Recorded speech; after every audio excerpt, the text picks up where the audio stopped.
So I don't think you can tell on the video, but when I'm in traffic like this, I'm covering my rear brake with my foot over it, because man, every little bit of extra stopping power, if somebody jets into your lane, may help. It's hard to relax. I mean, I am relaxed, but you got to be vigilant and just assume nobody sees you. And you know, whether you keep it over the front brake, the rear brake, or both, the rear brake's a lot easier for me to cover. I'm still kind of getting used to trying to use the front like that. I don't remember the numbers, but it's something like, you know, you can, however fast you're going versus how quickly you can slow the bike down, and how long it takes the human mind to react. You know, every second counts when you're hitting the brake for emergency braking. Yeah. That's everything.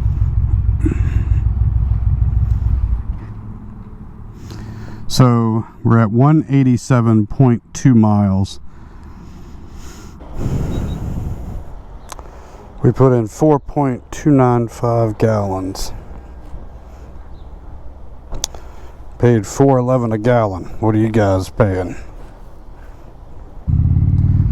I saw a guy post a video about how closely a car parked to him at a stoplight, and mostly I think it was non-motorcycle riders were really criticizing this guy, and there were some motorcyclists too.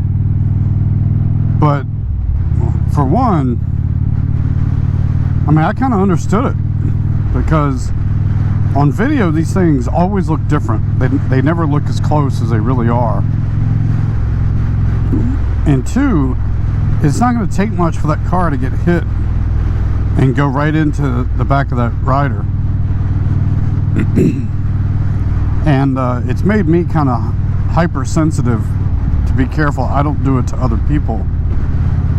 But man, people do. They'll get right up on the back of your bike, which can be especially stressful if you're on an incline.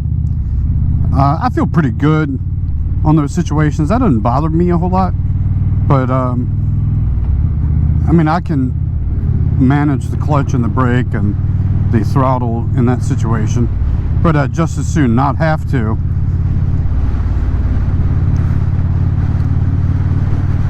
I think because manual transmissions in vehicles have kind of drifted away, people don't really even understand the challenge of taking a manual transmission anymore and starting off of a hill where you're trying not to roll backwards, because they don't have to deal with that in their caged car. I have not found a way that once I have the helmet on to verify if the GoPro is recognizing the adapter or not, the media mod adapter. Because what they'll tell you is, well, you look at the back of the camera, and if it's detecting the media mod, I think it shows the volume meter, or it doesn't. I can't remember which one, but either way it doesn't matter, because once I have the helmet on I can't see it. And I think I'd ask GoPro, can I use the iPhone app and look at the camera while I'm connected to it and tell if it's working? And I'm pretty sure they told me no. I'm pretty sure I asked them. I mean, I've read and done so much trying to fix this problem and understand it. So every time it's just a huge gamble, even though 3 times I can double check my connections, make sure I get everything pushed in.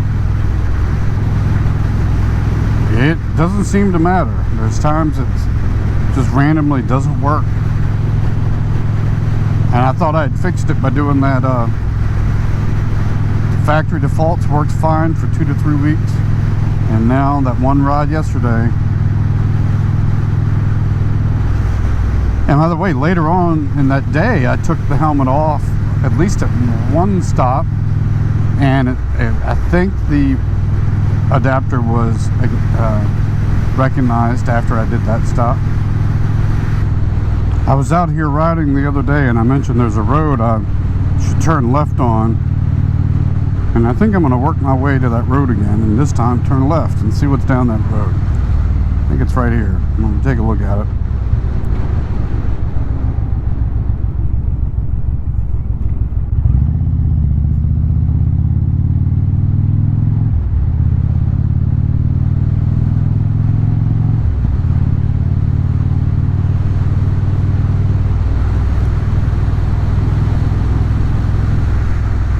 There's always the chance on some of these side roads that they turn into gravel or loose asphalt or whatever you want to say. Less than ideal on a motorcycle. But I think I've been down that road before. I just cannot remember.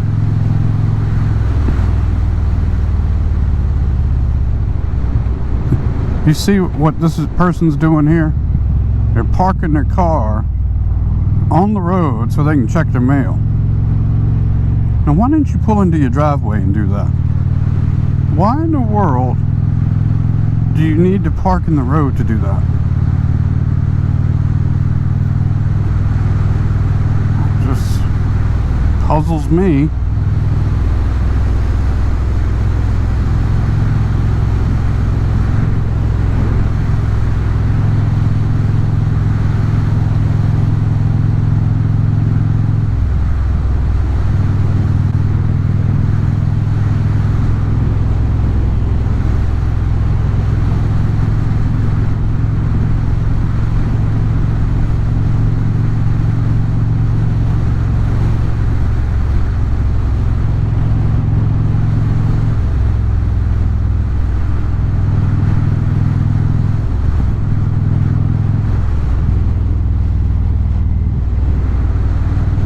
Let's see, I think it was this road, wasn't it? Auburn Mill. Yeah, I think this road.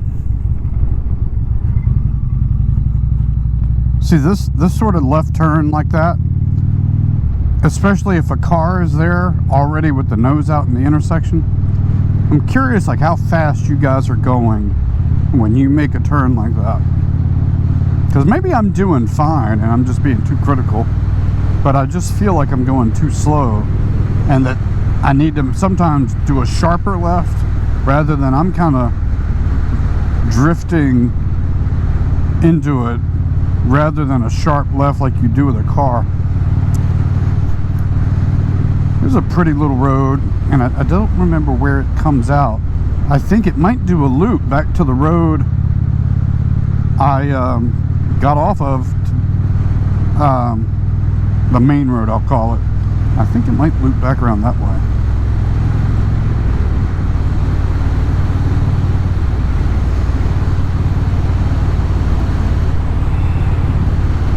Woodstock Road, I don't know where that goes either.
Whoa, that stop sign creeps up on you.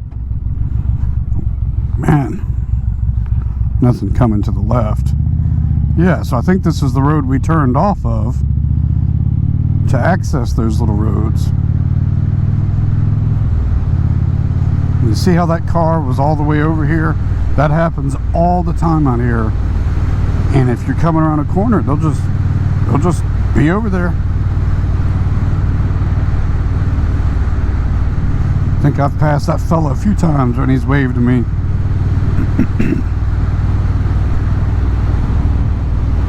No, you know, I think this is a different road. I think this is a different road. This isn't the one. Man, I'm on these roads all the time. You'd think I'd recognize them. They all eventually connect in, but this is not the one I thought it was. I think I turn left. I'll get back up that road.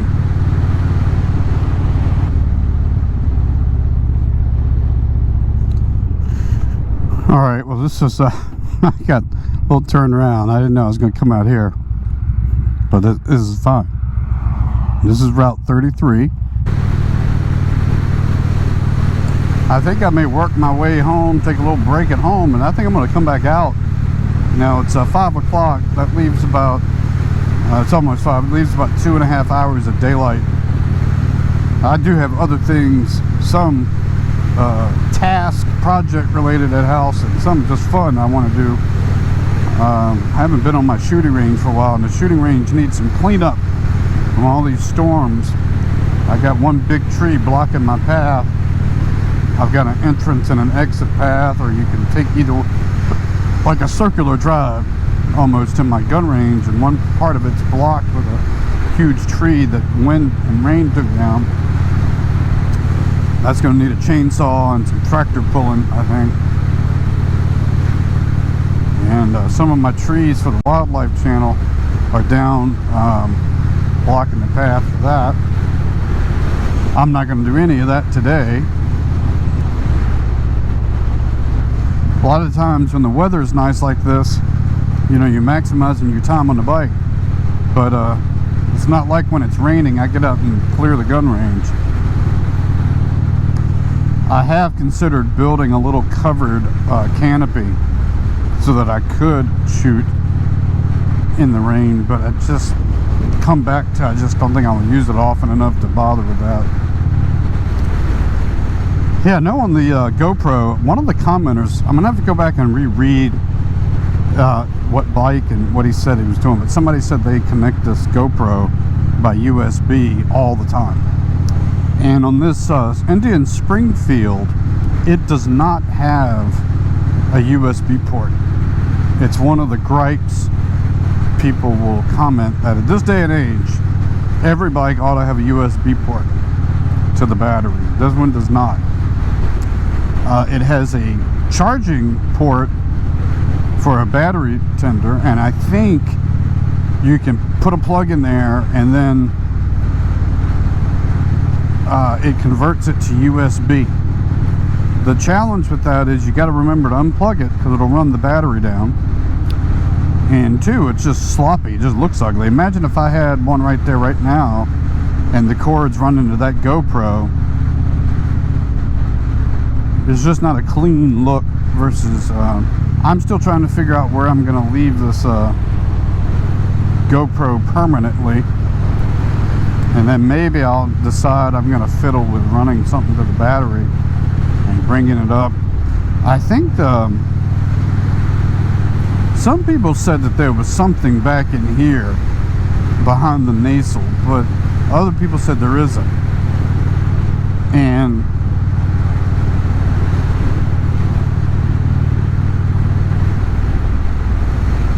I don't know if some people spliced a wire to make it USB.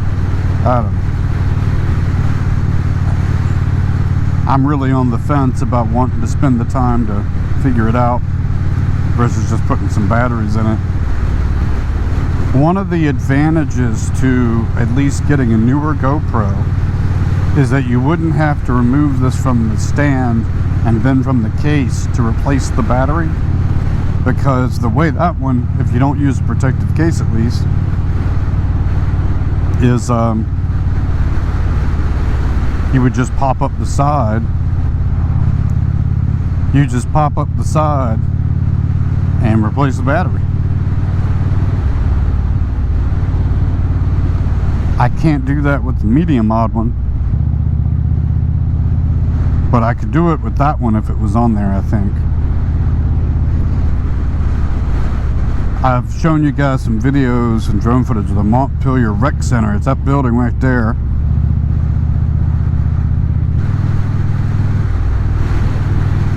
One reason I may move this navigation is I kind of want to see the chrome behind it. You know, you see on this one, it's got chrome right there. Well, now this is blocked, and it's certainly convenient. I just think I'm going to rewire and move it. I got to look at doing that.